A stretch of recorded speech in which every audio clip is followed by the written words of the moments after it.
విజయ్ దేవరకొండ రష్మిక ఒకటయ్యారు. 10 గంటల 10 నిమిషాల సమయంలో హిందూ సాంప్రదాయం ప్రకారం వారి పెళ్లి జరిగింది. పెళ్లిలో ప్రత్యేకంగా నేయించినటువంటి ₹1,00,00,000 విలువైన చీరతో రష్మిక మెరిసిపోయారంటూ తెలుస్తోంది. రెడ్ కలర్ లో బంగారు జరీ అంచుతో ఉన్నటువంటి సిల్క్ చీర అందరినీ ఆకట్టుకుందంటూ తెలుస్తోంది. ఇక విజయ్ తల్లిచ్చినటువంటి వారసత్వ పురాతన గాజులను కూడా రష్మిక వేసుకున్నారట. సుమారుగా 4 గంటల 30 నిమిషాల సమయంలో ఇక ఆ కొడవ సాంప్రదాయం ప్రకారం మరొకసారి వారు పెళ్లి చేసుకోబోతున్నారు. 2 సాంప్రదాయాల ప్రకారం, తెలుగు సాంప్రదాయం, మరోవైపు రష్మిక కుటుంబానికి సంబంధించిన సాంప్రదాయం ప్రకారం కూడా వాళ్ళు పెళ్లి చేసుకోబోతున్నట్లుగా తెలుస్తోంది. ఈ పెళ్లికి కొడవ శైలిలో పట్టు చీరను కట్టుకోబోతున్నారు రష్మిక.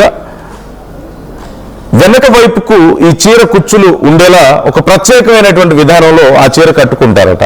రెడ్ లేదా వైట్ కలర్ లో ఉండేటువంటి సిల్క్ చీరను కట్టుకోబోతున్నట్లుగా వార్తలు వస్తున్నాయి.